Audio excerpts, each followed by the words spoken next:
Hello guys, welcome to share Bazaar. पर तो numbers के लिहाज से एक बड़ा वीकेंड था। आईसीआईसीआई बैंक के नतीजे आ चुके हैं। मुनाफा एक बीट है, 14.5% का इजाफा, 11,000 करोड़ के ऊपर का मुनाफा कंपनी ने डिलीवर किया, जहां पर 10,500 करोड़ के आसपास का अनुमान था।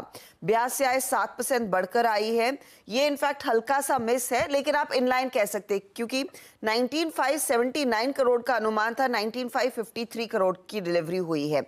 मार्जिन्स जो हैं वो 4.36% के आसपास दिखाई दे रहे हैं वर्सेस 4.4%। एसेट क्वालिटी में थोड़ा सा सुधार है, ग्रॉस एनपीए और नेट एनपीए लेवल पर।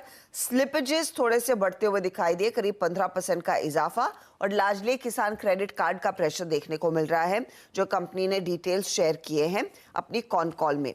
डिपॉजिट्स में वृद्धि है 15% ईयर ऑन ईयर, लेकिन क्वार्टर ऑन क्वार्टर एकदम फ्लैट है।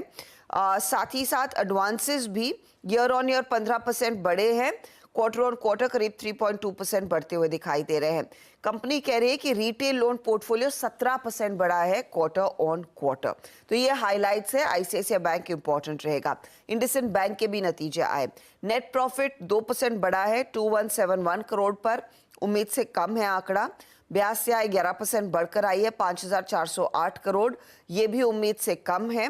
ग्रॉस एनपीए 2% पर आया है। एसेट क्वालिटी में थोड़ी सी स्थिति बिगड़ रही है, वो चिंताजनक है। आई थिंक पहली दफा कंपनी का जीएनपीए हिस्ट्री में इतना बढ़ता हुआ दिखाई दिया है।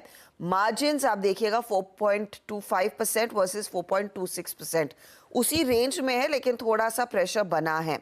पंजाब नेशनल बैंक के नंबर्स पर भी आज मार्केट रिएक्ट करेगा, और पीएनबी के नंबर्स से ज्यादा गाइडेंस ज्यादा इंटरेस्टिंग है। तो नंबर्स में प्रॉफिटेबिलिटी 1.5 गुना बढ़कर आई है, 3,251 करोड़ पर। ब्याज से आय में 10% का इजाफा। एसेट क्वालिटी अगर आप देखिए 0.77% से बढ़कर 0.89%। ग्रॉस एनपीए आया है। नेट एनपीए से कोई कंप्लेन नहीं है, 5% से कम है, वो बेहतर हुआ है। FY25 के लिए कंपनी कहती है ग्रॉस एनपीए रेशियो 4 से 5% वो मेंटेन करते हुए दिखाई देंगे। And most importantly credit cost 0.5% के नीचे होगी, जो पहले करीब 1% के नीचे थी। ये कमेंट्री इंपॉर्टेंट है पंजाब नेशनल बैंक के लिए। इसके अलावा आप एनटीपीसी पावर ग्रिड के नंबर्स पर रिएक्शन देखेंगे। एनटीपीसी के केस में प्रॉफिटेबिलिटी 11% बढ़ी, रेवेन्यू 13.5% बढ़ा है। पावर ग्रिड के लिए मुनाफा, रेवेन्यू, एबिटा थोड़ा सा वीकनेस देखने को मिली है। डॉक्टर रेड्डीज के नंबर्स आ गए हैं। यूएस और इंडिया बिजनेस से पुश मिला है। स्टॉक स्प्लिट का ऐलान 1:5। तो ये सभी चीजें हैं जो आज रेडार पर रखेंगे।